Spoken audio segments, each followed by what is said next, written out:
নমস্কার, আপনাদের সকলকে স্বাগত জানিয়ে শুরু করছি আজকের পর্বের জনমত। আমি সুজিত চট্টোপাধ্যায় রয়েছি আপনাদের সঙ্গে। আজ 1 জুলাই, একেধারে ডক্টরস ডে। ভারতবর্ষে চিকিৎসক সমাজের সাথে সাথে খুব গুরুত্বপূর্ণ হচ্ছে ভারতবর্ষে যে আইনি ব্যবস্থা।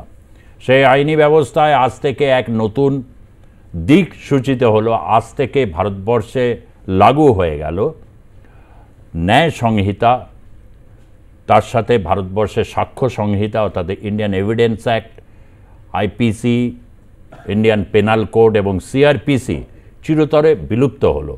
ন্যায় সংহিতা, সাক্ষ্য সংহিতা, দণ্ড সংহিতা অর্থাৎ ক্রিমিনাল যে অ্যাক্ট যা ভারতবর্ষে রয়েছে বহু বছর ধরে, এটাই ছিল আমরা দেশ স্বাধীন হবার পর বলা যায় যে ব্রিটিশ পিরিয়ডে যেভাবে চলতো ইন্ডিয়ান পেনাল কোড বা সিআরপিসি বা এভিডেন্স অ্যাক্ট, সেই ধারাই বজায় থেকেছে। হ্যাঁ, একটু আধটু এতে চেঞ্জেস হয়েছে ঠিক কথা, কিন্তু সম্পূর্ণভাবে নতুন সংহিতা আকারে এটা লাগু হলো।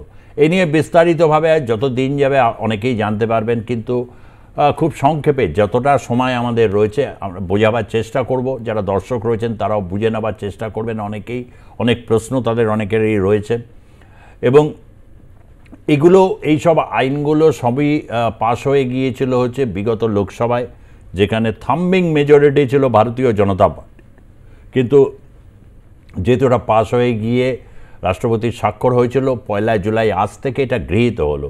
স্বাভাবিকভাবে এই প্রশ্ন নিয়ে ভারতবর্ষের বিরোধী রাজনৈতিক দলগুলো তারা নানা রকম আশঙ্কা প্রকাশ করেছেন, বিশেষভাবে বাক স্বাধীনতার ক্ষেত্রে বা রাষ্ট্রদ্রোহিতা, যে অত্যন্ত এটা গুরুত্বপূর্ণ বিষয়। নানাজনকে নানাভাবে অনেক হেনস্থার শিকার হতে হয়েছে। একটা শক্তিশালী কড়া রাষ্ট্র ব্যবস্থায় যে কতটা আইন যেমন কঠোর থাকে, আবার ব্যক্তি স্বাধীনতার যুগে সেই ব্যক্তি স্বাধীনতাকে কত দূর অবধি বিস্তৃত করা যায়, গোটা পৃথিবীর রাষ্ট্রনায়করা কিন্তু চিরকাল এই বিষয়টাকেই চিন্তা করে গেছেন। আমরা যদি আধুনিক রাষ্ট্র ব্যবস্থার ইতিহাসে সেটা যদি আমরা অ্যারিস্টটলের ক্ষেত্রে দেখি, ইউরোপের ক্ষেত্রে বা ভারতবর্ষের ক্ষেত্রে চাণক্যর সময়ও আমরা দেখি, অনেক সংহিতা চাণক্যও তৈরি করে দিয়ে গেছেন। সেইখানে দাঁড়িয়ে আমরা বাক স্বাধীনতা বা রাজ্যগুলোর ক্ষমতা বা দুর্বল মানুষকে আইন কতটা সহযোগিতা করছে, এই সব প্রশ্নগুলো রয়েছে। ভারতবর্ষের ক্ষেত্রে ভুক্তভোগী মাত্রই জানেন, যেটা বিষয় অত্যন্ত গুরুত্বপূর্ণ। কেস তো হলো, সব কিছুই হলো, চোখের সামনে দেখা যায় বুক ফুলিয়ে ঘুরে বেড়াচ্ছে অপরাধী, আর যিনি করেছেন তিনি কুঁকড়ে রয়েছেন। তার কারণে এই মামলা কবে নিষ্পত্তি হবে কেউ জানে না। বিশেষ করে সিআরপিসি, আইপিসির ক্ষেত্রে আগামী দিনে এই যে নতুন ন্যায় সংহিতা চালু হলো, তা কতটা কার্যকরী এবং কতটা মানুষের সাপেক্ষে কাজে লাগবে, আজ এটা অত্যন্ত গুরুত্বপূর্ণ। আমি শুরুতেই অমিত শাহ, যিনি এর আর্কিটেক্ট, তার বক্তব্য শোনাবো। ভারতবর্ষের স্বরাষ্ট্রমন্ত্রী অমিত শাহ এই প্রসঙ্গে আজকে তিনি ঠিক কী বলেছেন, प्रथमे সেই দিকে नजर রাখবো। आज आप सभी को यहाँ देश में जो क्रिमिनल जस्टिस सिस्टम के 3 नए कानून आज से अमल में आ रहे हैं, इसके लिए आप सभी को निमंत्रित किया है। देश की जनता को सबसे पहले मैं बहुत बहुत बधाई देना चाहता हूं कि लगभग आजादी के 77 साल बाद आपराधिक न्याय प्रणाली, हमारी क्रिमिनल जस्टिस सिस्टम पूर्णतया स्वदेशी हो रही है और भारतीय इथोस के आधार पर ये चलेगी। 75 साल के बाद इस कानूनों पर विचार हुआ और ये कानून जब आज से हर थाने में अपना काम करना चालू करेंगे, तब अंग्रेजों के बनाए हुए कानून निरस्त होकर भारत की संसद ने बनाए हुए कानून आएंगे। दंड की जगह न्याय लेगा, देरी की जगह स्पीडी ट्रायल और स्पीडी जस्टिस मिलेगा।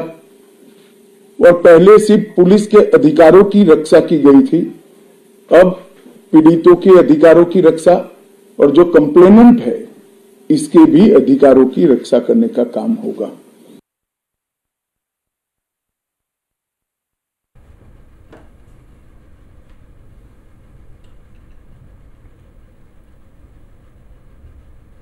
ইংরেজ সময়ে যে আইন ব্যবস্থা চালু হলো, আজ থেকে ভারতবর্ষের যে ক্রিমিনাল প্রসিডিওর অর্থাৎ যে ফৌজদারি আইন, পুরোপুরি ভারতের যে ইথোস বললেন যে শব্দটা, এই ইথোস হচ্ছে ভারতবর্ষের যে পরম্পরা, সেই পরম্পরা মোতাবেক এই আইন চালু হলো। এবং অমিত শাহ কেন্দ্রীয় স্বরাষ্ট্রমন্ত্রী পরিষ্কার বললেন, এটা যিনি কমপ্লেন করছেন তার অধিকার সুরক্ষিত, অনেক ক্ষেত্রে তাকে ভয়ে ভয়ে থাকতে হয় এবং দ্রুত নিষ্পত্তির গ্যারান্টি রয়েছে, অর্থাৎ কোনো মামলা হলে সেটি দ্রুত নিষ্পত্তি হবে। আর কি নিঃসন্দেহে এটা একটা হলে বড় একটা ঘটনা, তার কারণ প্রায় গোটা ভারতবর্ষ মিলিয়ে কত লক্ষ মামলা ঝুলে রয়েছে তার একটা নির্দিষ্ট পরিসংখ্যান এই মুহূর্তে দাঁড়িয়ে না পাওয়া গেল, এটি ৭৫ লক্ষের উপর হবে আমি নিশ্চিত করে বলতে পারি। তার কারণ যে পুরনো আইনের যে ধারাগুলো ছিল সেখানে অনেক ফাঁক ফোকর ছিল, বলাই হতো আইন যেমন আছে আইনের ফাঁক ফোকরও আছে। সেই ফাঁক ফোকরগুলো বেরিয়ে যাওয়ার মতো কি পরিস্থিতি, গোটা সামাজিক এই পরিস্থিতির মধ্যে অর্থনৈতিক পরিস্থিতি বিভিন্ন ক্ষেত্রে বিপর্যস্ত হয়েছে। ভারতবর্ষে বহু জায়গায় রয়েছে যে ক্রিমিনালদের বাড়বাড়ন্ত এমন জায়গায় যে ক্রিমিনালাইজেশন অফ পলিটিক্স পর্যন্ত হয়েছে। বিভিন্ন এডিআর রিপোর্টগুলো দেখা যায় যে এক একজন সাংসদের বায়োডাটা দেখলে বোঝা যাবে যে তাদের ফৌজদারি অপরাধের সংখ্যা কতটা দীর্ঘ।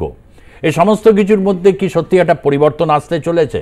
আমি প্যানেলের কাছে আসবো, আজকে প্যানেলিস্টরাও থাকবেন, বিশ্লেষকও থাকবেন, রাজনৈতিক বিশ্লেষকও থাকবেন, আপনারাও ফোনে আপনাদের মতামত জানাবেন। কিন্তু তার আগে একটু দেখে নেব হচ্ছে যে আজকে কিন্তু হাইকোর্টে এজিটেশন হয়েছে, অর্থাৎ বিক্ষোভ হয়েছে। তৃণমূলপন্থী অনেক যারা আইনজীবী রয়েছেন তাদের বক্তব্য এই নতুন আইনের পক্ষে কোথাও একটা জায়গায় বাক স্বাধীনতার প্রশ্ন, ব্যক্তি স্বাধীনতার প্রশ্ন কিন্তু খর্ব হবে। ঠিক কি বলা হচ্ছে শুনব।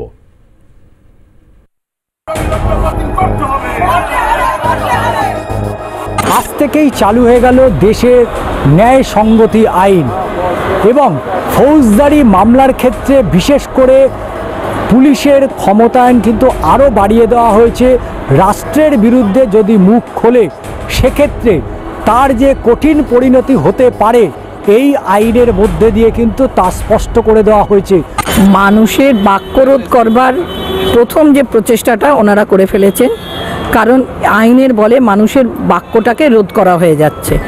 কোনো মানুষ এতে উপকৃত হবে বলে জানি মনে হয় না। মনুসংহিতাকে আমরা যদি সামনে রেখেই করি সেটা কতটা মানুষের, বর্তমান মানুষের পক্ষে কতটা উপযোগী সেটা করতে হবে। আইন তো মানুষের জন্য হয়, কিন্তু বর্তমান আইন যেটা হয়েছে সেটা পুরোটাই কুক্ষিগত করে রেখেছে পুলিশের লোকেদের হাতে, পুরোটাই ক্ষমতা দিয়ে দেওয়া হয়েছে। ফলে সাধারণ মানুষ যদি কোনো বিপদে পড়ে তারা কতটা উপকৃত হবে সেটা সাধারণ মানুষও বুঝতে পারছে না, এবং তাদেরকে আমরা কতটা রেমেডি দিতে পারবো আমরাও সেখানে যেতে পারছি না, কারণ সেখানে পুরোপুরি ব্যাখ্যাটাই এখনো দেয়া হয়নি। যেখানে বলা হয়েছে যে দীর্ঘদিনের সেই পুরনো যে সমস্ত আইন, যার মধ্যে অবশ্যই দেশদ্রোহীর মতন আইন রয়েছে, সেই দেশদ্রোহীর নির্দিষ্ট কোনো সংজ্ঞা বা ব্যাখ্যা কিন্তু এখন পুলিশ দেবে না। পুলিশ যদি মনে করে তাহলে যে কোনো ব্যক্তিকেই তারা দেশদ্রোহী আইনে তাদেরকে সাজা দিতে পারে।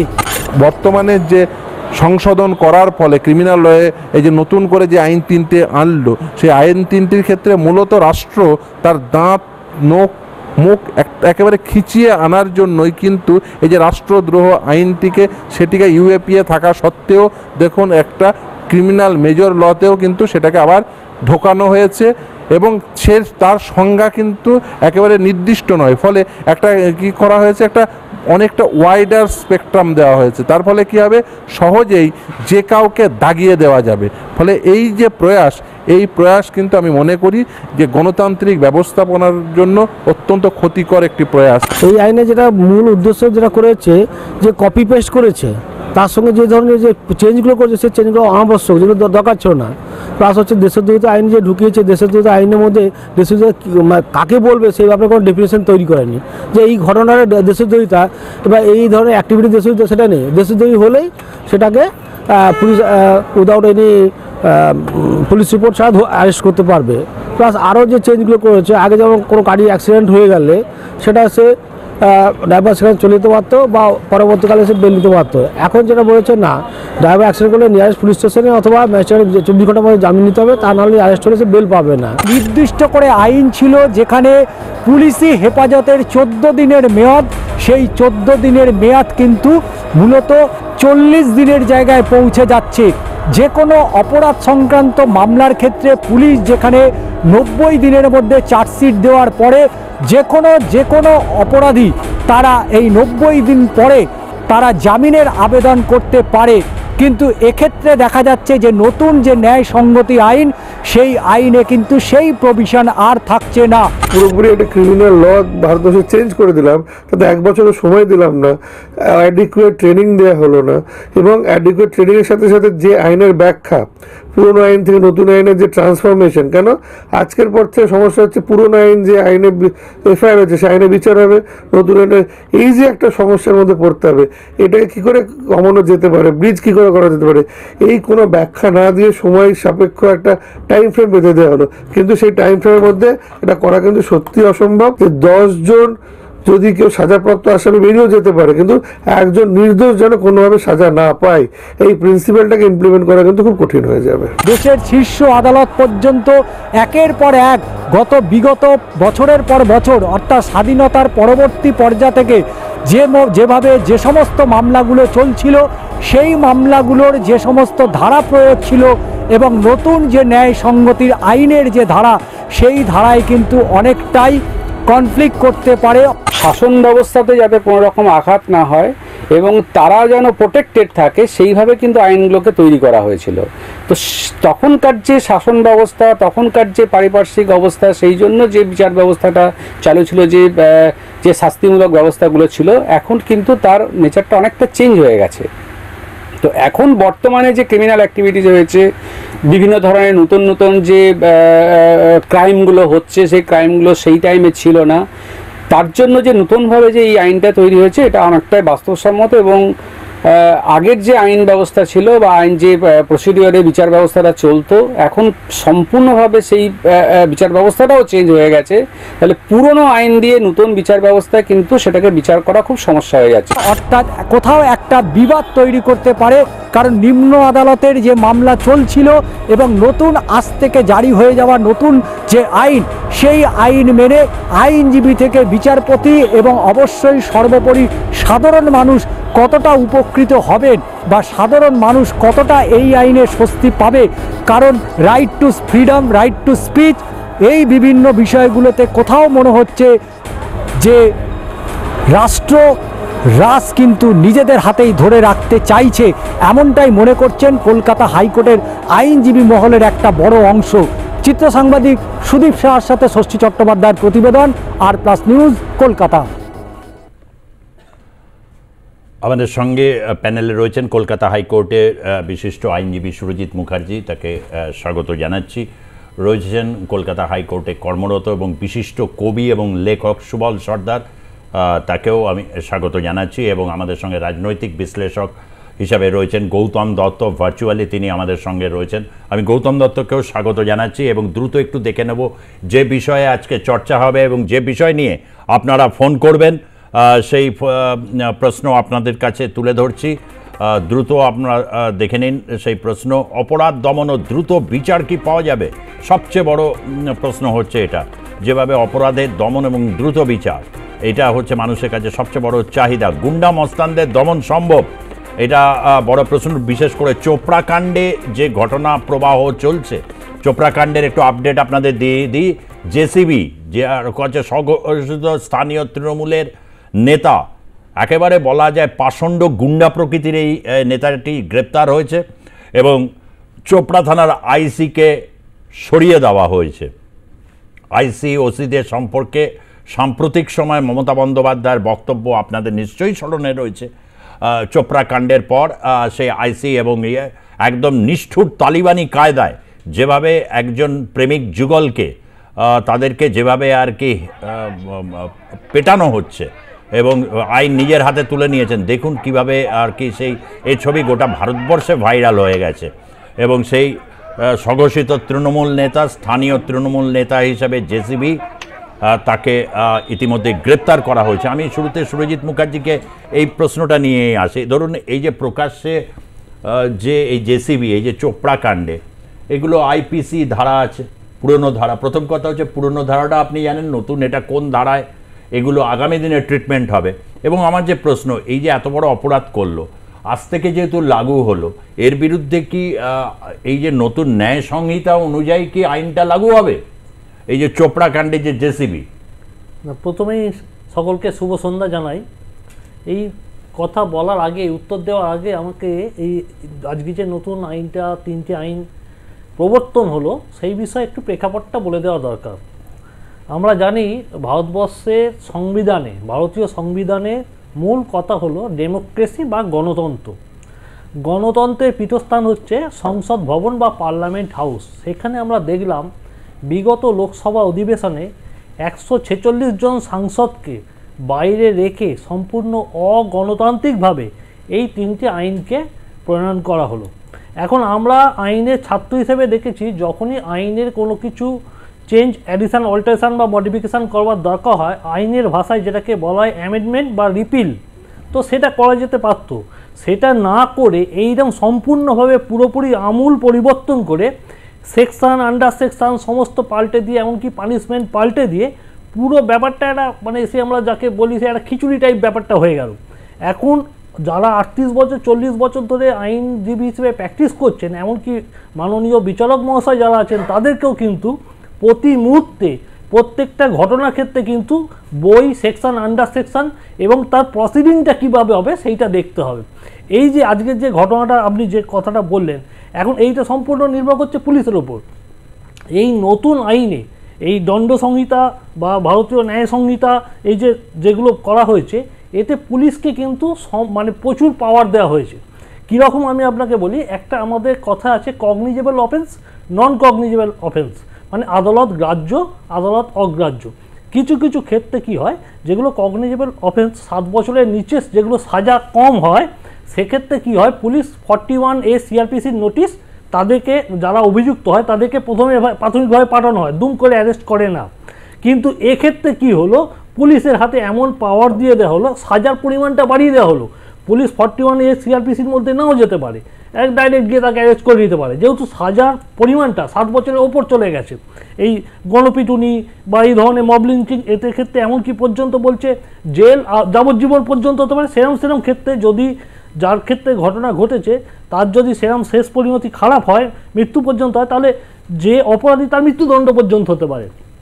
সবটাই ডিপেন্ড করছে পুলিশের উপর। এখন এই পুলিশ কিন্তু এখন ট্রেন নয়। মানে গোটা, প্রথমে একটু ক্লিয়ার করে দিই, গোটা বিশ্বজুড়ে মৃত্যুদণ্ড নিয়ে একটা জনমত বিভক্ত আছে। মানবাধিকারের প্রশ্নে অনেকেই বলেন যে মৃত্যুদণ্ড তুলে দেওয়া উচিত, অনেক দেশে রয়েছে, আমাদের ভারতবর্ষে ছিল। কিন্তু নতুন যে ন্যায় সংহিতা বা দণ্ড সংহিতা, তাতে কিন্তু মৃত্যুদণ্ডটা হতে পারে, বিশেষভাবে মব লিঞ্চিং এর ক্ষেত্রে, যে গণপিটুনি সাম্প্রতিক বাংলা জুড়ে যাওয়া হচ্ছে, এই ক্ষেত্রে গণধর্ষণ, এরকম কিছু গণধর্ষণ, গণপিটুনি, এই ক্ষেত্রে মৃত্যুদণ্ডকে কার্যকর করা হচ্ছে এবং ফাঁসির পর্যন্ত বিধান দেওয়া হয়েছে। ফাঁসিরও পর্যন্ত, যেটা ইউএপিএ ছিল, ইউএপিএটা রাষ্ট্রদ্রোহিতা আইন যেটা ছিল, সেটাকে তুলে দেওয়া হলো।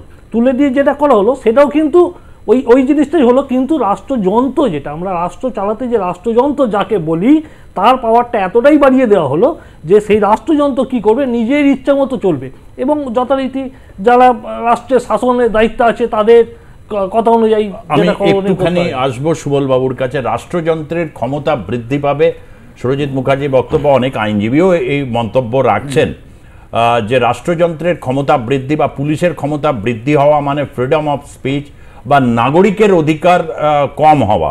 কিন্তু কেন্দ্রীয় স্বরাষ্ট্রমন্ত্রী অমিত শাহ বলছেন যে নাগরিকের অধিকারও সুরক্ষিত থাকবে। আমার ঠিক ব্যাপারটা কোথাও আরও ক্লিয়ার করব। আমি সুবলবাবুর কাছে আসার আগে এই জায়গাটা থেকে দাঁড়িয়ে একটু গৌতম দত্ত, রাজনৈতিক বিশ্লেষক, আপনি কিভাবে দেখছেন? আমি আপনাদের বলি যে এই মুহূর্তে গোটা ভারতবর্ষে যদি আমরা লক্ষ্য করি, তাহলে দেখা যাবে এককভাবে ক্ষমতায় বিজেপি আছে প্রায় 12টি রাজ্যে। সুতরাং পুলিশ প্রশাসনিক ক্ষমতাকে যদি বাড়িয়ে দেওয়া যায়, তাহলে সেই সমস্ত রাজ্যে পুলিশ প্রশাসনকে দিয়ে সাধারণ নাগরিকদের ভয় প্রদর্শন করবে একটা সুযোগ থাকবে। ভয় প্রদর্শন বলবো না, নাগরিকদের উপর এক ধরনের অলিখিত বা পরোক্ষভাবে প্রেসার ক্রিয়েট করবে একটা সুযোগ থাকবে। এটা আমার মনে হয়েছে যে এটা কিন্তু অত্যন্ত গুরুত্বপূর্ণ বিষয়। আর দ্বিতীয়ত কথা হচ্ছে যে এখানে আমার তিনটে বিষয় অত্যন্ত গুরুত্বপূর্ণ মনে হয়েছে। তিনটে বিষয় কিরকম, একটা হচ্ছে রাষ্ট্রদ্রোহ আইন, আর একটা হচ্ছে 172 ধারা, যেটা এখানে আইনজীবীরা বসেছেন বলবেন, যেখানে পুলিশের উপর প্রচুর ক্ষমতা দেওয়া হয়েছে এবং গাড়ির চালকদের অসতর্কতার কারণে যদি কোনো লোক মারা যায় সেক্ষেত্রেও কিন্তু 2 থেকে 5 বছর জেলের একটা হিসেব বলেছে। আমি আপনাদের বলি, পুলিশের হাতে যখন ক্ষমতা বেশি থাকবে তখন আমরা নিশ্চিন্তে জানি যে বাংলার মাটিতে যে সমস্ত ঘটনাগুলো ঘটছে সেখানে 3টি শক্তির একদম ত্রয়ী মিশ্রণ ঘটেছে। একটা হচ্ছে পুলিশ প্রশাসন, একটা হচ্ছে সরকার, একটা হচ্ছে দল। এই সম্মিলিতভাবে বিরোধীদের উপর যে ধরনের প্রেসার ইতিমধ্যে প্রয়োগ হচ্ছে, সেই প্রেসার প্রয়োগটা আরো করতে বেশি প্রকার সুবিধা হবে। শাসন ক্ষমতায় যারা যেখানে থাকবেন তারা সেখানে পুলিশ প্রশাসনকে ব্যবহার করে সাধারণ মানুষকে একটা নৈশব্দিক বৃত্তে পরিণত করবে। একটা অর্থাৎ অভিজাত সম্প্রদায় অথবা মধ্যবিত্ত, নিম্নবিত্ত, একটা হচ্ছে নৈশব্দিক বৃত্ত তৈরি হবে তখন, যাতে করে তারা কোনো শব্দ উচ্চারণ করতে না পারে। সুতরাং সেই জায়গায় আপনারা জানেন যে আজকেও ন্যাশনাল মেডিকেল কলেজের সামনে রুগীকে মারছে পুলিশ প্রশাসন। কিভাবে মারছে? সিভিক ভলেন্টিয়ার্সরা মারছে। একজন মহিলাকে মারধর করছে, যেখানে দাঁড়িয়ে দেখা যাচ্ছে যে একজন মহিলা পুলিশ মারছেন না, পুরুষ মহিলা তাকে মারছেন। কেন মারছেন? তাকে অ্যারেস্ট করতে পারেন, তার বিরুদ্ধে কি অভিযোগ আছে সেটা আলোচনা হতে পারে। প্রকাশ্য রাজপথে দাঁড়িয়ে মারছে। আমি যে জায়গাটায় বসবাস করছি তার থেকে কয়েক কিলোমিটার দূরে কোচবিহারের রামঠ্যাঙ্গা নামে একটি জায়গা আছে, যেখানে বিবস্ত্রহীন করে একজন নারীকে যেভাবে অসহায়ভাবে অত্যাচার করেছে সেটাকে অস্বীকার করা যাবে না। আজকে একটি ঘটনা ঘটেছে এবং আপনারা জানেন চোপড়ায় যে ঘটনাটা ঘটেছে, পুলিশ বলছে যে আমরা স্বপ্রণোদিত হয়ে মামলা করেছি, কিন্তু সেখানকার বিধায়ক বলছেন যে ওখানকার যাদের উপর অত্যাচার হয়েছে তারা কেউ অভিযোগ করেনি, অর্থাৎ তারা অভিযোগ করবার সাহসই পায়নি। পুলিশ আজ পর্যন্ত তাদের এফআইআর করবার সুযোগটা পর্যন্ত করে দেয়নি। এটাই কি আমাদের মেনে নিতে হবে? পুলিশ তো সুমোটো এফআইআর লঞ্চ করেছে। পুলিশ যেখানে সুমোটো এফআইআর অলরেডি লঞ্চ করেছে, এফআইআর উনি যেটা বলছেন ঠিকই, কিন্তু ওরা হয়তো অভিযোগ করেনি, কিন্তু পুলিশ নিজে থেকেই এফআইআর সুমোটো অলরেডি লঞ্চ করেছে এবং অভিযোগ করতে পারবে না, অভিযোগ করবার কোনো ক্ষমতা নেই, সেকশন দিয়েছে। না অভিযোগ সবাই সবসময় করতে পারবে। আপনি লোকাল থানায় না করতে পারলে তাও ঊর্ধ্বতন আধিকারিকের কাছে যান, তার উপরও আপনার আইন বিচার ব্যবস্থার উপর ভরসা থাকলে আমি বলছি আপনি কোর্টের দ্বারস্থ হন, নিশ্চয়ই আইন সকলের জন্য সমান। বলছি আমার বক্তব্যটা শেষ হোক, তারপর নিশ্চয়ই বলবেন। আমি বলছি যেখানে যে শাসক ক্ষমতায় থাকবে, সেখানে থেকে তারা পুলিশকে ব্যবহার করবে। এই মুহূর্তে সারা দেশে প্রায় বিজেপি এককভাবে 12টি রাজ্যে ক্ষমতায় আছে, সুতরাং তারা সেটাকে নিঃসন্দেহে ব্যবহার করবে। পুলিশ প্রশাসনকে তারা নিঃসন্দেহে ব্যবহার করবেই। ফলত ভারতের সার্বভৌমত্ব, একতা এবং অখণ্ডতা বিপন্ন করবার ক্ষেত্রে নাগরিকদের উপর আরো কঠোর আইন যেটা বলছে সেটার সঙ্গে রাষ্ট্রদ্রোহ আইন ছিল, এবং সেইখানে দাঁড়িয়ে তাদের উপর যে সরকারি প্রয়োগ করবে অকারণেই তাদেরকে রাষ্ট্রদ্রোহিতার যে অভিযোগ তাদের উপর খাড়া চাপিয়ে দেবে, সেটা তার থেকে তো তারা অলরেডি চুপচাপ থাকতে বাধ্য হবে, যাতে সরকারের সমালোচনা তারা করতে না পারে। বুঝতে পেরেছি। এই জায়গাটা থেকে আমি একটু পিসিআর কে বলবো যে পুলিশের হাতে ক্ষমতার যে প্রশ্নটা করতে গৌতম বাবু যেটা বললেন, আজকে এই দৃশ্যও দেখা গেছে যে সরকারি হাসপাতালের সামনে সেখানে সিভিক পুলিশ এরা নিয়ে এসে রোগীর পরিবারের ওপর এনআরএসে সেখানে এসে ছবি আপনারা দেখতেই পাচ্ছেন। সেখানে ছিল অনেক ক্ষেত্রেই চিকিৎসায় গাফিলতির অভিযোগ অনেক ক্ষেত্রে থাকে। প্রিয়জনের ক্ষেত্রে সেই অভিযোগের ক্ষেত্রে অনেক সময় খুব সেটা একটা জায়গায়, কিন্তু যেভাবে লাঠিচার্জ বা এই ঘটনার, এটা কি কোথাও একটা জায়গা থেকে আমি সুবলবাবুর কাছে আসব যে সুবলবাবু, পুলিশি রাষ্ট্র, পুলিশ স্টেট একটা কথা আছে, নিশ্চয় একটা দেশে আইন থাকা উচিত। সিঙ্গাপুরের মতো দেশে কড়া আইন আছে, আমেরিকার মতো দেশে, উন্নত সব দেশে একটা আইনের শাসনের দরকার আছে, কিন্তু অ্যাট দ্য সেম টাইম একটা বৃহৎ গণতন্ত্রে বহু ভাষা বহু মানুষের কাছে সেখানে ফ্রিডম অফ স্পিচ, মানে বাক স্বাধীনতার প্রশ্ন এবং নাগরিকদের ক্ষেত্রে অধিকারের প্রশ্নটাও আজকের যুগে খুব গুরুত্বপূর্ণ। কোথাও এই জায়গাটাকে দাঁড়িয়ে ন্যায় সংহিতা, দণ্ড সংহিতা বা সাক্ষ্য সংহিতা যা আনা হয়েছে, এই সংহিতার মধ্যে একজন বলছেন মনুসংহিতার একটা ছায়া দেখা যাচ্ছে। আমি ওই বিতর্কে ঢুকবো না। আমি শুধু এটুকুনি জানতে চাইব, বেশ কড়া আইন হলো, না অনেকটাই হচ্ছে একটা ভারসাম্যমূলক এই আইনটা হয়েছে? দেখুন আমি একটা কথা বলি, এটা খুব ভারসাম্যমূলক আইনটা হয়েছে। ন্যায় সংহিতা বললো, দণ্ড সংহিতা কখনো নয়।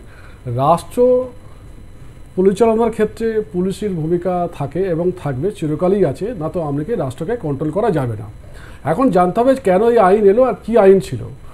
1856 সালে যখন আমাদের সিপাহী বিদ্রোহ হয়েছিল, তখন ইংরেজরা এই সিপাহী বিদ্রোহকে নির্মমভাবে দমন করার জন্য ওদের মনে হয়েছিল যে একটা আইনের প্রয়োজন। এখন সেই ব্রিটিশ আমাদের শাসন এবং শোষণ করার জন্যে, সেই রাষ্ট্রযন্ত্রটাকে ধরে রাখার জন্য তাদের মানসিকতায় এই আইনগুলো তৈরি হয়েছে একের পর এক। 1860, 1872, 1873। এখন পর্যন্ত ব্রিটিশ মানসিকতায় আইনগুলো তৈরি হয়েছে, এই কথা অস্বীকার করার উপায় নেই। এখন সময়ের সঙ্গে সঙ্গে আইনের সংশোধন করা দরকার। আমি মনে করি এই আইনটা সংশোধন হচ্ছে যথার্থভাবে, যতক্ষণ না ইমপ্লিমেন্ট হবে তার রেজাল্ট এখন আমি বলবো না যে এই মুহূর্তে যে আমি টেস্ট না করে যেটা খারাপ হয়েছে, কারণ আমাকে টেস্ট করার দরকার আছে। যদি মনে হয় যে আইন খারাপ আছে, আগামী দিনে যারা সরকার আসবে তারা চেঞ্জ করবে। আজকের দিনে তো বিজেপি রাতারাতি চেঞ্জ করেনি, তাদের স্তরে ছিল। কিন্তু এই আইনটার ক্ষেত্রে যেভাবে এমপিদের বার করে দেওয়া হয়েছিল এবং যেভাবে একেবারে একপাক্ষিকভাবে হয়েছিল, যেটা আজকেও কিন্তু সংসদে আলোচনায়, আমি এটা শুনিয়ে সময় ভারাক্রান্ত করতে চাইছি না। রাহুল গান্ধী কিন্তু বলেছেন যে সবাইকে একসাথে মনে করে দিয়ে কতগুলো আইন প্রণয়ন হয়েছে নতুনভাবে। নিশ্চয়ই দরকার আছে বা এগুলো এজেন্ডাতে ছিল ভারতীয় জনতা পার্টির, কিন্তু এটাকে আপনি বলতে চাইছেন এটা একটি ভারসাম্যমূলকই হয়েছে? একদম। কেন বলছি ভারসাম্যমূলক হয়েছে? দেখুন, পুলিশ অত্যাচার বা নির্যাতন সবসময় করতো, কিন্তু এখন ব্যাপারে সেটা যে রাতারাতি এই আইনটার বলে যে পুলিশ আরও বেশি সক্রিয় হয়ে যায়, এমন ব্যাপার নয়। আপনি বিগত দিনে দেখুন সেভ লাইফ সেভ ড্রাইভে যখন মমতা ব্যানার্জি ভালো উদ্দেশ্যই করেছিলেন যে যাতে হেলমেট ব্যবহার করে, কিন্তু পুলিশের উদ্দেশ্য কী ছিল? টাকা ইনকাম করে। তো পুলিশ তো সবসময় অত্যাচারই করে। এখন আপনি থানায় যাবেন, জিডি করতে যাবেন, পয়সা না দিয়েই করা যাবে না। এখন ব্যাপার পুলিশকে কন্ট্রোল করবে কে? পুলিশকে কন্ট্রোল করতে পারে একমাত্র রাষ্ট্র। আর পুলিশের যে মানবিকতা দরকার, পুলিশ তো সে মানবিকতা প্রয়োগ করে না। তারা মনে করে হাতে আইন আছে, আমি আইনটাকে সে ব্যবহার করো, যেমন খুশি ব্যবহার করো, যা খুশি ব্যবহার করবো। আর করে কেন? যেহেতু কোর্টে ডিলিটারি প্রসেস আছে। এই আইনটা যদি দ্রুত নিষ্পত্তি হয়, পুলিশের কিন্তু একটা জায়গায় বাধ্যতামূলক থাকবে যে আমাকে দ্রুত নিষ্পত্তি হবে এবং সেখানে আমাকে দায়বদ্ধতা থাকতে হবে। যার ফলে মানবেন্দ্র মুখার্জি রয়েছেন কলকাতা থেকে, বলুন। আপনার জন্য জনমতের ফোন লাইন অন করছি। শুভ সন্ধ্যা সুজিত দা। হ্যাঁ, উপস্থিত সদ্য আইনজীবী মহাশয়ের কাছে আমার এটাই জিজ্ঞাস্য যে দেখুন, এমনি থানায় গেলে পুলিশ এফআইআর নিতে চায় না। তারপর যে যখন শাসকে অবতীর্ণ থাকেন, পুলিশ সেই দলদাস হয়ে কাজ করে এবং দুষ্কৃতীদের তারা সামান্য কেস দিয়ে কোর্টে প্রডিউস করা হয়। এই ন্যায় সংহিতা আইনের ফলে পুলিশে মানে কি বলবো, রমা বেশি বেড়ে গেল না? পুলিশের হাতে সম্পূর্ণ ক্ষমতা চলে গেল। ওকে, শুনতে থাকুন। পুলিশ এমনি পাওয়ারফুল, এটা সুবলবাবু অস্বীকারও করলেন না, যতই ভারসাম্য হোক। এবং গৌতমবাবু যে কথাটা বললেন এটা খুব গুরুত্বপূর্ণ। বিভিন্ন ভারতবর্ষে যেখানে বিরোধীদের উপর পুলিশ, দল এবং প্রশাসন তিন শক্তি এক হয়ে যদি আসে, তাহলে সাধারণ মানুষের কি পরিণতি হতে পারে এই নিয়ে তো আশঙ্কাটা স্বাভাবিক। আমি বলছি ওটার একটা রাজনৈতিক প্রেক্ষাপট অ্যাঙ্গেল আছে। আমি ওইটা বাদ দিয়ে যেটা আইনের দিক থেকে বলছি, মানবেন্দ্রবাবু যেটা বললেন, যদি থানায় গেলে, একদম আইনের ছাত্র হিসেবে যেটা বলার সকলের জানার জন্য বলেছি, থানায় গেলে যদি এফআইআর না নেয়, কমপ্লেনটা যদি রিসিভ কন্টেন্ট নট ভেরিফাইড বলে ওরা একটা স্ট্যাম্প মেরে দেয়, যদি সেটাও যদি না করে, আপনি লোকাল এসপি বা যিনি কমিশনারেট আছে সেখানে জানিয়ে কোর্টের দ্বারস্থ হয়ে 156 ক্লজ 3 দিয়ে আপনি এফআইআর লজ করতে পারেন। সেই এফআইআর চলে যাবে। নতুন যে আইনে যেটা করেছে সেই আইনটা কিন্তু পশ্চিমবঙ্গেও কিন্তু ছিল, যেটা হচ্ছে 0 এফআইআর। মানে আপনার যেখানে ঘটনা, প্লেস অফ অকারেন্স, সেখানে যদি আপনি এফআইআর যদি লজ করতে নাও পারেন, অন্য যে কোনো জায়গায় যদি এফআইআরটা লজ করেন, সেইক্ষেত্রে থানা বলতে পারবে না যে না এটা আমার জায়গায় ঘটনাটা ঘটেনি, আমি এফআইআরটা নেবো না। তাকে কিন্তু এফআইআরটা লজ করতে হবে এবং কনসার্ন পিএসএ মানে সংশ্লিষ্ট থানায় সেই এফআইআরটাকে পাঠিয়ে দেবে। এটাকে 0 এফআইআর বলে। এটা আগে থেকেই আমাদের ছিল। সেই 0 এফআইআরটাকেও কিন্তু আবার করা হয়েছে। যিনি বলছেন আসলে ব্যাপার থানা সম্বন্ধে আমাদের এখন ওই যে আরেকটা আছে, যদি থানা যদি কেস নেয় বাই পোস্টে করা যায়, এখন বাই পোস্টে করে এফআইআর করে, জিডিও করে। কমপ্লেন সবসময় আপনি বাই পোস্টেও করতে পারেন, যেরকম ভাবে খুশি করতে পারেন। এমনকি আপনার সাইবার ক্রাইমে, এক্স্যাক্টলি সেটাই বলতে চাচ্ছি, সাইবার ক্রাইমে আপনি হোয়াটসঅ্যাপে পর্যন্ত কমপ্লেন আপনি লজ করতে পারবেন। আপনার ওইটা যে হোয়াটসঅ্যাপে যে ব্লু টিকটা পড়ে যেটা, সেটার আপনি ওটা প্রমাণটা রাখবেন, যে তার দিয়েও আপনার পরে এভিডেন্সে এটা কাজ হবে। এরকম নয় যে এই যে এভিডেন্সের ক্ষেত্রে এই WhatsApp, Facebook, social media, video footage, audio clippings, এগুলো সবই আগামী দিনে একটা ইনক্লুড হলে এটা একটা সময়ের সাথে আসলে ব্যাপারটা হচ্ছে কি, বিজ্ঞানের অগ্রগতির সঙ্গে সঙ্গে আগে আজ থেকে 30-40 বছর আগে তখন তো এই ফেসবুক, হোয়াটসঅ্যাপ এগুলো ছিল না, তখন এইগুলো সেইভাবে এই আওতায় আসেনি, যেটা নেই তার আওতায় আসবে কি করে। কিন্তু যেহেতু বিজ্ঞানের অগ্রগতি হয়েছে, আজকে ডিজিটাল ইন্ডিয়া, ডিজিটাল ওয়ার্ল্ড হয়েছে, তো তখন এইগুলোকেও যথারীতি এই এভিডেন্স অ্যাক্টের আওতায় নিয়ে আসা হয়েছে। এটা আগে থেকেই ছিল, ইন্ডিয়ান এভিডেন্স অ্যাক্টে এগুলো আগে থেকেও ছিল, এগুলো এভিডেন্স হিসেবে ট্রিট হতো। এখন এইটা নতুন ভারতীয় সাক্ষ্য আইনে যেটা করেছে সেগুলো, এগুলো যথারীতি আবার সেগুলো আছে।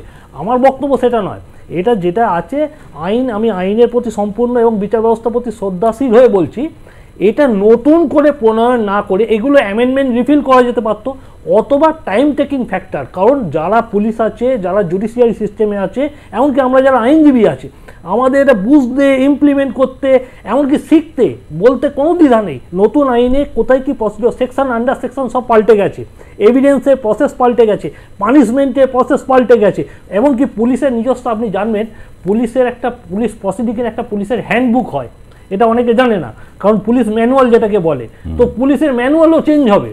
কারণ ওরা এবার কীভাবে প্রসিডিং করবে, কোন কেসে নোটিশ দেবে, কোন কেসে নোটিশ দেবে না, কোথায় কতটা মুভ করতে পারবে, সমস্তটা তাদেরকে নতুন করে দেখতে হবে। এই জিনিসটা না হঠাৎ করে করাটা, এটাই বড্ড রাশ ডিসিশন হয়ে গেছে।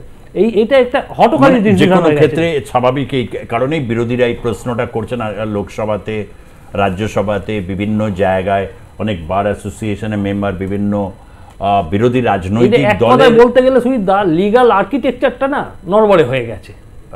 এবং সবচেয়ে বড় কথা যেটা বললেন, যে যারা পুরনো দিনের যারা লয়ার বা পুলিশ, প্রত্যেককেই নতুন করে এখন ম্যানুয়াল ঘাঁটতে হবে, এটা নিয়ে বুঝতে হবে। অর্থাৎ কোথাও এই ক্ষেত্রে একটা, আমরাও বুঝে নিতে চাইবো, তার কারণ আমরা তো পেশাদার আইনজীবী নই, কিন্তু আইনের শাসনে কোথায় কি আসছে, এটা খুব গুরুত্বপূর্ণ একটি এপিসোড হতে চলেছে।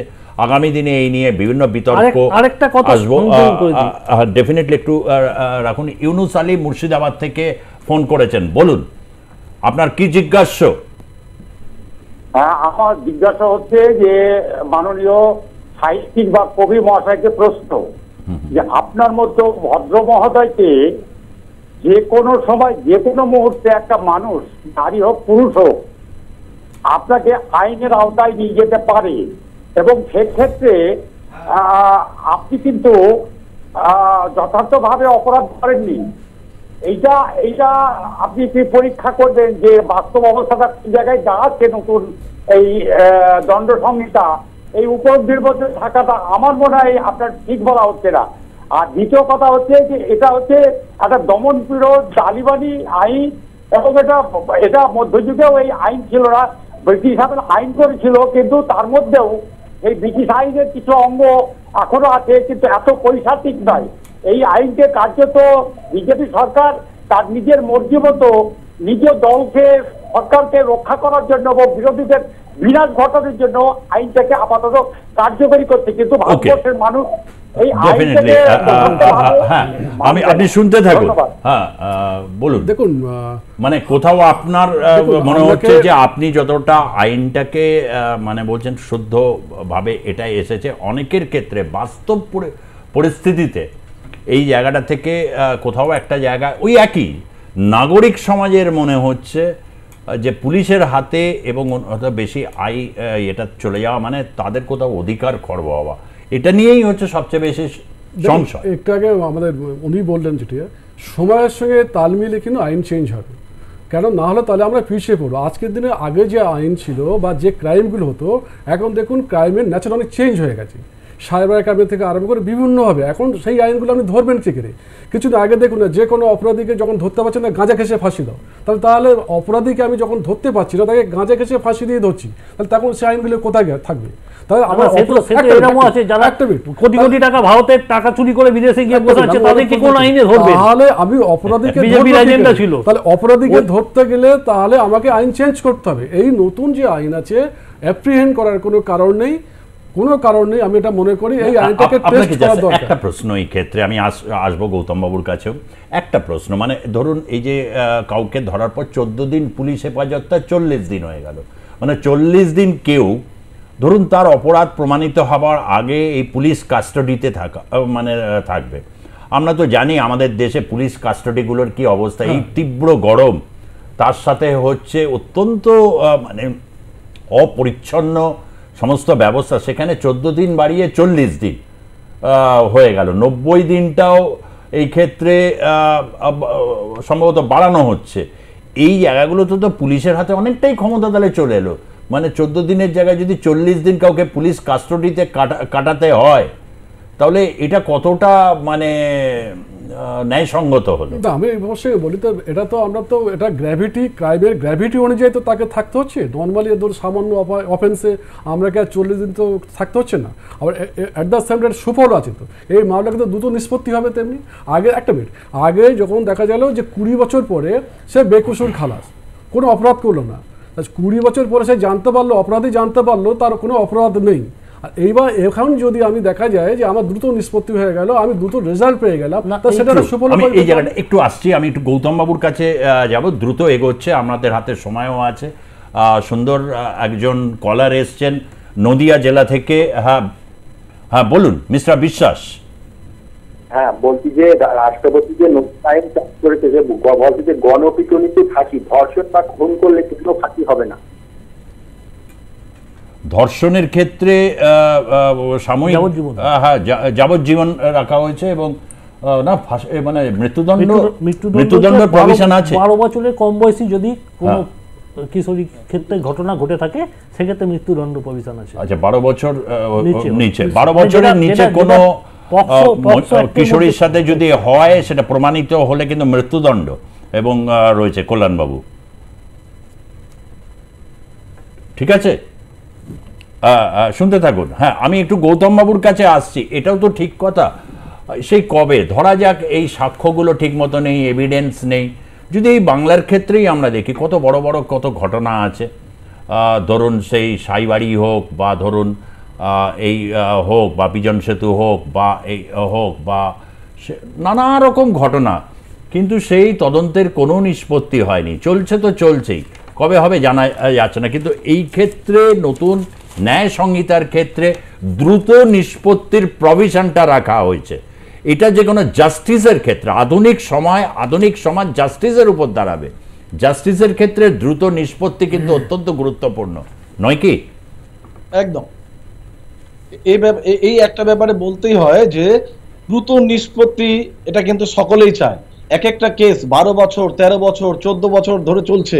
অনেক সময় দেখা যাচ্ছে সেই বাদী বিবাদীর অনেকে মারাও যাচ্ছে, অর্থাৎ সেটা হচ্ছে না, সুরাহা হয়নি। সেই ক্ষেত্রে দ্রুত নিষ্পত্তিটা অসম্ভব প্রয়োজন। আর আরেকটা ব্যাপার হচ্ছে ওই পুলিশ প্রশাসনের যে ব্যাপারটা আছে, বলছে পুলিশ প্রশাসনের উপরে অনেক বেশি গুরুত্ব থাকবে। কথাটা অর্ধেক বলার পরেও কেটে গেল। কথাটা কিন্তু খুব যুক্তিসঙ্গত যে গাঁজা কেস দিয়ে দেওয়া, এই ধরনের কেস প্রশাসনিক মানে শাসকের মানে মধ্যে যারা থাকে, শাসন ক্ষমতায় যারা থাকে, তারা পুলিশকে দিয়ে সেই কাজগুলো করাতে পারে এবং সেক্ষেত্রে কিন্তু সাধারণ মানুষ অসম্ভবভাবে একটা আতঙ্কের মধ্যে পড়বে এবং অসম্ভবভাবে একটা ক্ষতিগ্রস্ত হবে এবং অসম্ভবভাবে তারা কি বলবো হচ্ছে বেকায়দায় পড়ে যাবে। এই জায়গাগুলোতে ভাবনার প্রয়োজনীয়তা আছে। আর আরেকটা ব্যাপার আপনারা দেখবেন যে গণপিটুনির ক্ষেত্রে একটা কঠিনতম আইন প্রণয়ন করেছে।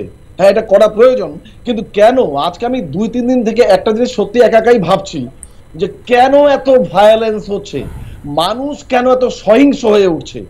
এটা কিন্তু আমার কিন্তু মনে হয়েছে এর একটা অন্যতম কারণ হচ্ছে রাজনৈতিক দলগুলোর পিছন দিক থেকে মদত দেওয়া। অর্থাৎ কোনো রকম অপরাধ করবার পর যারা অপরাধ করে তারা মনে করে যে আমাদের পিছনে দাদারা আছে, অর্থাৎ আমাদের সাজা পাবার কোনো স্কোপ নেই। ফলে এইখান থেকে তাদের ভায়োলেন্স হবার অনেকটা জায়গা তৈরি হয়।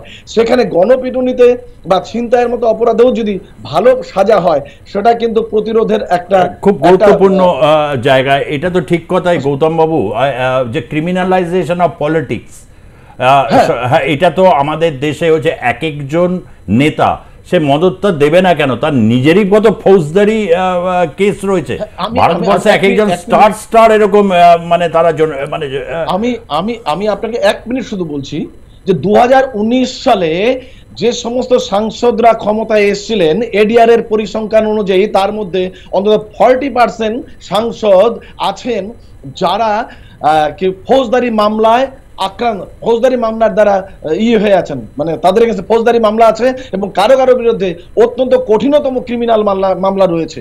সুতরাং এইরকম একটা অবস্থাতে অর্থাৎ আমি সুজয় চৌধুরী রয়েছেন জনমতে আমাদের সঙ্গে পূর্ব বর্ধমান থেকে। হ্যাঁ বলুন। নমস্কার, আমি রায়হাট থেকে সুজয় চৌধুরী বলছি। দেখুন, এই যে ফাঁসি এবং যে সমস্ত মানে বিচারে যে সমস্ত কারাদণ্ড থেকে আরম্ভ করে যে সমস্তগুলো আছে সেগুলো তো এখনো আছে, কিন্তু এই যে দ্রুত বিচার এবং সন্ত্রাস দমন এসব থাকা সত্ত্বেও কিন্তু চলে আসছে। এখন বিচার ব্যবস্থার মধ্যে যদি বিচারকরা তাড়াতাড়ি আইনের সমস্ত কিছু করে যদি তাড়াতাড়ি কেসের রায়গুলো করে তাহলে তো সন্ত্রাসটা তাড়াতাড়ি দমন হয়ে যায়।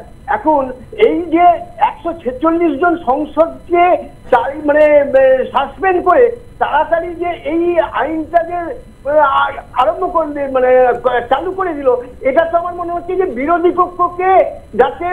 পক্ষকে দমন করাই একটা মূল উদ্দেশ্য। যদি বিচারক নিয়োগ করে অন্যান্যগুলো নিয়োগ করে বিচার ব্যবস্থাটাকে ঠিকভাবে তাড়াতাড়ি যদি করে যদি শাসন ব্যবস্থা যদি তাড়াতাড়ি রায়গুলো বার করবার জন্য চেষ্টা করে তাহলে তো আমার মনে হয় যে সন্ত্রাস দমন বা এগুলো মানে বেশ। ধন্যবাদ সুজয় বাবু, ধন্যবাদ। ঠিক কথাই যে একটা জিনিস ইমপ্লিমেন্ট করতে যখন আসছে তখন অনেকগুলো প্রশ্ন তো স্বাভাবিক আসবে, কিন্তু আমি একটু ওই যে ছবিটা আর কি চোপড়ার ঘটনাটা এই আজকে যখন আইন হচ্ছে ঠিক এই ঘটনাটাই কিছুক্ষণ আগেই কথা হচ্ছিল যে রাজনৈতিক নেতা উচ্চস্তর থেকে এডিআর রিপোর্ট আমরা তো সাংসদদের ক্ষেত্রে বললাম, কিন্তু ওই যে কি যে ছেলেটি তালিবানি কায়দায় যেভাবে মারছিল আর কি প্রকাশ্যে, বাকিরা দাঁড়িয়ে দাঁড়িয়ে দেখছেন। আফগানিস্তানে এই ছবিগুলো দেখা যায়, সেই ছবিটা দেখব এবং এই বিষয়ে সুকান্ত মজুমদার যিনি কেন্দ্রীয় শিক্ষা প্রতিমন্ত্রী রাজ্য বিজেপি সভাপতি তার কমেন্টটা একটু শুনে নেব।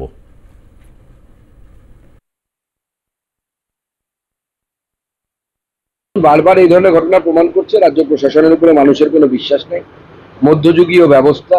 এবং কালকে ওখানকার বিধায়ক যে স্টেটমেন্ট দিয়েছে সেই স্টেটমেন্ট এই মানসিকতাকে পুষ্টি করছে যে তৃণমূল কংগ্রেসের কিছু সেকশন আছে যারা মনে করে ভারতবর্ষের মধ্যে একটা আলাদা দেশ আছে এবং সেখানে তাদের সেই নিয়ম নীতি চলবে। এটা চলতে পারে না, ভারতবর্ষের সংবিধান আছে, সেই সংবিধান অনুসারে দেশ চলবে। হ্যাঁ সুরজিৎ বাবু, এই যে ঘটনাটা এই বিষয়ে আমি বলে দিই যে ঘটনাটা ঘটেছে সেটা সত্যি শাস্তিযোগ্য অপরাধ যে করেছে। একটা কথা আমি পরিষ্কারভাবে বলি, অপরাধীর কোনো ধর্ম হয় না, কোনো রাজনৈতিক দল হয় না। অপরাধীদের মানে অপরাধ মনোবৃত্তি থেকে তারা অপরাধটা করে, কোনো রাজনৈতিক দল বা কোনো ধর্ম কাউকে অপরাধ করতে শেখায় না, এর যেটুকু আমি জানি বা বুঝি। এরপর যেটা ব্যাপার হচ্ছে মাননীয় সুকান্ত মজুমদার যেটা বললেন, উনি যেটা বলছেন ওনাকে বলবে একটু ফ্ল্যাশব্যাকে যেতে। আমার কাছে ভিডিওটা আছে, মণিপুরের রাস্তায় মহিলাকে বসিয়ে পিছনে লাথি মারতে মারতে একদম দাঁড়িয়ে শ্যুট করে গুলি করা হলো, তখন ওনাদের মুখে কিন্তু এই ধরনের কোনো কথা বেরোয়নি। যে অপরাধকে সমর্থন করে বা অপরাধীকে সমর্থন করে তারাও কিন্তু শাস্তিযোগ্য তাদের হওয়া উচিত। আমি বলছি এদের যথেষ্ট পানিশমেন্ট হওয়া উচিত, কিন্তু তার মানে এইটা নয় যে উনি এইটাকে বলছেন আর অন্যটাকে বলবেন না। সেই অপরাধটাকেও কন্ডেম করুন, সেটা এর থেকে আরও গরিব অপরাধ। যদিও এটা অপরাধের মাপকাঠি আমি ছোট বড় করছি না, কিন্তু দাঁড়িয়ে শ্যুট করা হচ্ছে মহিলাকে, সেই ভিডিও ভাইরাল হয়েছিল। আইনি তো ওখানে ছিল না, মানে সেনাবাহিনী আধা সামরিক বাহিনী মণিপুরে কি হয়েছে সারা মানে সারা বিশ্ব দেখেছে। তো সেই ক্ষেত্রে দাঁড়িয়ে গৌতম বাবু কিছু বলতে চাইছেন, বলুন দ্রুত। আমি দুটো কথা বলছি যে একটা অন্যায়কে মানে প্রোটেক্ট করবার জন্য আরেকটা অন্যায় এক্সাম্পল হতে পারে না, এটা আমি বিশ্বাস করি না। এক আর 2 নম্বর হচ্ছে শেখ শাহজাহান প্রোটেক্ট করা হয়নি, আপনি কথাটা শুনলেন না। আমি শুনেছি কোনো প্রোটেক্ট করা হয়নি। আমি বলেছি শাস্তিযোগ্য অপরাধ যত উপযুক্ত শাস্তি পাওয়া দরকার, কিন্তু সুকান্ত বাবু যেটা এটা বলছেন, সুকান্ত বাবু ওটাও কেন বললেন না? ওটাকেও উনি কেন কন্ডেম করলেন না? আমি বলছি আমার মতামতটা আমি বলছি। মণিপুরে যেটা হয়েছে বা ওয়েস্ট বেঙ্গলে যেটা হয়েছে, শেখ শাহজাহান এবং তাজিবুল হক যারা যেটা করেছে তাদের সম্পর্কে একটা কথা আমার মনে পড়েছে। আপনারা প্রত্যেকেই শোলে সিনেমাটা দেখেছেন, সেখানে সংলাপ ছিল, ইহা সে 50-50 ক্রোশ দূর মে যা বাচ্চা রোতে হয় মা कहता है सो जा बेटा नहीं तो गब्बर सिंह आ जाएगा। আর এখন যেটা হচ্ছে শাম हो गया घर में घुस जा नहीं तो তাজিবুল হক কিংবা শেখ শাহজাহান আ জায়গা। এই তাজিবুল হকরা, এই শেখ শাহজাহানরা, চোপড়া বা সন্দেশখালীতে যে ধরনের অত্যাচার সংগঠিত করছে, আমাদের উচিত তার বিরুদ্ধে কঠোরতম সিদ্ধান্ত নেওয়া। এই ক্ষেত্রে গৌতম বাবু, আমি শান্তনু সেন থেকে শুরু করে সকলে গ্রেপ্তারও হয়েছে এবং আইসিকেও ট্রান্সফার করে, মানে তাকে সেখান থেকে সরিয়ে দেওয়া হয়েছে। তাদের যা বডি ল্যাঙ্গুয়েজ, তারা যেভাবে ঢুকছে, তারা যেভাবে চলছে, এটাও আজকে সহনাগরিকদের মধ্যে আলোচনা হচ্ছে, সমালোচনা হচ্ছে। অর্থাৎ পুলিশ প্রশাসনের কাস্টডিতে যারা আছেন, এই যে পুলিশকে অতিরিক্ত ক্ষমতা দেওয়া আছে, এখানে পুলিশ তার মধ্যে দিয়ে অনেকটা সেফ জোনে চলেও যেতে পারেন। এটাই হচ্ছে আমাদের বক্তব্য। এরাই তো পুলিশকে বোম মারো, অনেক কিছু বলেন। আমার বক্তব্য হচ্ছে উনি আসলে বাংলার মধ্যে পড়ে আছেন, উনি বাংলা থেকে বেরোতে পারছেন না। এবং রাজ্য সরকার আপনি একটু বাংলার বাইরের দিকে একটু চোখটা ঘোরান। আপনি রাজনৈতিক বিশ্লেষক তো গৌতম বাবু, আপনি রাজনৈতিক বিশ্লেষক, উইথ ডিউ রেসপেক্ট আপনাকে বলছি, আপনি বাংলার মধ্যেই পড়ে রয়েছেন, একটু বাংলার বাইরে বেরোন। বাংলার বাইরে বিজেপির আউট যে 12টি রাজ্য আছে বললেন না, সেগুলো একটু দেখুন, অন্য অন্য রাজ্যগুলো দেখুন। আমি বলছি আজকে বাংলার মাটিতে এবং দেশের মাটিতে এই আইনটা কিন্তু শুধু বাংলার জন্য হয়নি, সারা ভারতবর্ষের জন্য হয়েছে। বাংলায় যখন আইনটা কিন্তু সারা ভারতবর্ষের জন্য হয়েছে, বাংলার জন্য হয়নি। বাংলায় হলে একটু মানে একটু গায়ে ফসকা পড়বে বা অন্য দেশ, এটাও ঠিক নয়। এই যে ঘটনাটা চোপড়ায় ঘটেছে, সত্যি বলছি বাংলার নিবাসী হিসাবে আবারও বলছি, অপরাধী এবং অপরাধ এদের কোনো মতেই ক্ষমাযোগ্য নয়, শাস্তিযোগ্য অপরাধ, যথোপযুক্ত শাস্তি হওয়া উচিত। আইনের যে প্রভিশন আছে তার শাস্তি হওয়া উচিত। কিন্তু ব্যাপার হচ্ছে আপনি শুধু বাংলাকে দোষারোপ করবেন তা না। না, দোষারোপ বাংলা কেন? বাংলা তৃণমূলের, আমি এইটাই বলছি, আইনটা কিন্তু শুধু বাংলার জন্য নয়, না, অনেক ক্ষেত্রে একেবারে পাষণ্য টাইপের তৃণমূলের যদি নেতা। শুরুতেই বলেছি যে 12টা রাজ্যে বিজেপি ক্ষমতায় আছে, আমি শুরুতেই বলেছি যে এটা শুধু বিজেপি অবিজেপি বলে নয়, আমি বলছি এটা পুরো ভারতবর্ষের জন্যই প্রযোজ্য। গৌতম বাবু, বিজেপি বা তৃণমূলে শুধু এরা শাসকে রয়েছে, বহু জায়গায় তো এরকমও আছে যেখানে ধরা যাক কংগ্রেস বা শিবসেনা তারা ক্ষমতায় রয়েছে বা DK শিবকুমার রয়েছে, সেখানেও যে যে ঘটনাগুলো, এটা সামগ্রিকভাবে একটা আইনের শাসনের ক্ষেত্রে নিঃসন্দেহে বাক স্বাধীনতা বা লোকাল পাওয়ারফুল নেতারা, তারা এবং পুলিশ এই জায়গা থেকে দাঁড়িয়ে খুব সাধারণ মানুষের কাছে ন্যায় সংহিতা, সত্যিকার একটা ন্যায়ের মানে দিতে পারবে বলে আপনি আশাবাদী? সুবল দেখুন, আমি তো আশাবাদী দিতে পারবে, কারণ এখন রিসেন্টলি বলছি, আজকের থেকে যারা FIR করছে বা জিডি করছে, আমার বাড়িতে আমার মেয়ে লয়ার, ও গেছিল ঠাকুরপুকুর থানাতে, তা ও আজকের থেকে ওকে ন্যায় সংহিতার উপরে ও জিডিটা নিয়েছে, দিল্লির বুকে হয়েছে। আর দিল্লিতে বুকে একটু বলে দিই, আর তার আগে আপনি থানায় যাবেন, কোনো কিছু জিডি করতো না, বলছে ঠিক আছে আপোষে করে দেবো, জিডি পর্যন্ত নিত না। এখন ব্যাপারটা আমি আজ 1 জুলাইয়ের আগে পর্যন্ত বলছি, মংরাট থানার পাশেই আমি বাড়ি, ওরা কোনো জিডি নেয় না, FIR নেয় না, সব আপোষে ম্যানেজ করে চলে যায়। আপনি দেখবেন থানার হচ্ছে 3টে ডি থাকে, জিডি, সিডি, পিডি।